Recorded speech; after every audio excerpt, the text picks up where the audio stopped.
নমস্কাৰ, কি খবৰ সকলোৰে? আপোনালোকেতো গম পাইছেই বৰ্তমান অসমৰ পৰিস্থিতি কেনেকুৱা ধৰণৰ চলি আছে। আৰু এতিয়া আমি অসমীয়া নহওঁ দুখীয়া, কিহৰ দুখীয়া হ'ম বুলি ক'লেই আমি সমস্যাৰ সমাধান কৰিব নোৱাৰোঁ। বৰ্তমান আমি যিখন অসমত এতিয়া বাস কৰি আছোঁ, সেই অসমতে আমাৰ এতিয়া অসমীয়া অস্তিত্ব হেৰাব ধৰিছে। আৰু বৰ্তমান আমাৰ অসমত সকলো থকাৰ পিছতো আজি আমাৰ অসমীয়াৰ হাতত একো নোহোৱা হৈ পৰিছে।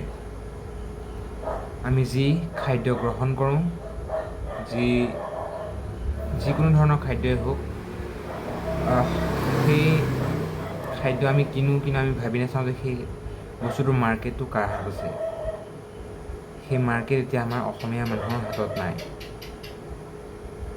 আমি যদি আমাৰ থলুৱা বজাৰ এখনকে চাওঁ, টাউনত বজাৰ এখনকে চাওঁ, সেই বজাৰত অসমীয়া মানুহৰ পৰিমাণ বহুত কম পৰিমাণে অসমীয়া মানুহে তাত সেই বজাৰত থাকে।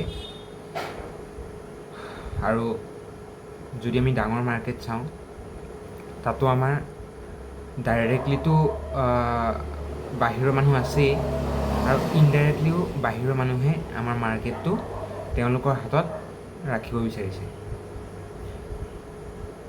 যেনেধৰণে আমি যদি মছলাৰ ক্ষেত্ৰতে চাবলৈ যাওঁ, যিমান ডাঙৰ মছলা আছে, অসমত যিমান মানুহে মছলা খায়, তাৰ আমি যিবিলাক ডাঙৰ মছলা আছে, যেনে ছানৰাইজ কিবা কিবি এইবিলাক বহুত আছে, সেইবিলাক কোনো এটা কোম্পানী অসমৰ কোম্পানী নহয়, এয়া চব বাহিৰৰ কোম্পানীয়ে আমাৰ অসমখনক ধৰি ৰাখিছে। আমাৰ অসমত মছলাজাতীয় সামগ্ৰী থকাৰ পিছতো আমাৰ অসমীয়াৰ এটা কোম্পানী নাই, আমাৰ অসমীয়াৰ এটা ব্ৰেণ্ড নাই। তেন্তে ভাবক আমি কোনটো পৰ্যায়ত আছোঁ বৰ্তমান। এনেদৰে আমি চাই থাকিলে নহ'ব। আমি আমাৰ যি মানসিকতা আছে, যি চিন্তাধাৰা, সেই চিন্তাধাৰাক আমি সলনি কৰিব লাগিব। যদিহে আমি এখন সু অসম গঢ়িব বিচাৰোঁ, তেন্তে আমি আমাৰ মানসিকতা সলনি কৰিব লাগিব। আৰু এই সমস্যা সমাধানৰ কাৰণে আমি ব্যৱসায়ত আমি নামিব লাগিব। বৰ্তমান অসমীয়াৰ চিন্তাধাৰা চৰকাৰী চাকৰি হ'ল অকল।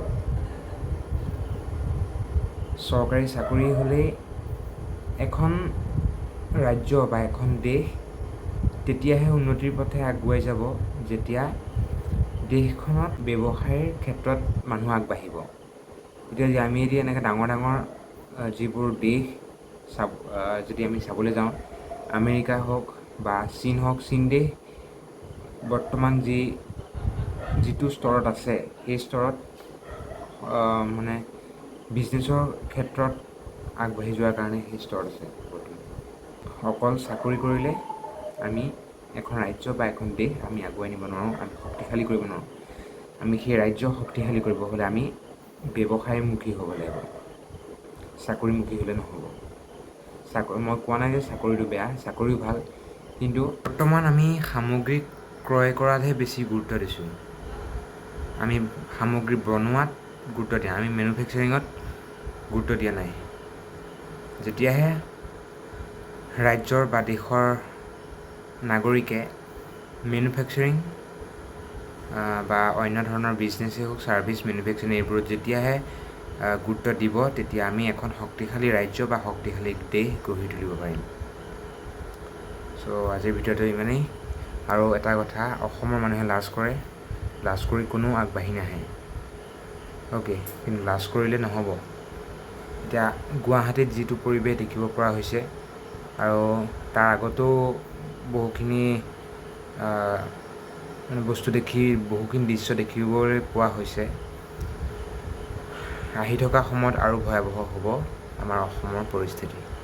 গতিকে সকলো জাগিবৰ হ'ল, আৰু সকলো ওলাবৰ হ'ল, আৰু সকলো কৰ্মমুখী হ'বলৈ হ'ল। আগৰ দিনত মানুহে যুঁজ কৰি এখন ৰাজ্য বা এখন দেশ জয় কৰিছিল। বৰ্তমান আমি যুঁজেৰেতো আমি আগবাঢ়িবই লাগিব, আৰু আমি আমাৰ কৰ্মৰে আগবাঢ়িব লাগিব। বৰ্তমান সময়ৰ টেকন'লজিৰ যুগ, বৰ্তমান সময়ৰ কৰ্মৰ যুগ। গতিকে কৰ্মৰ দিশৰে আমি সকলোৱে আগবাঢ়িব লাগিব। জয় আই অসম, জয় জুবিন দা।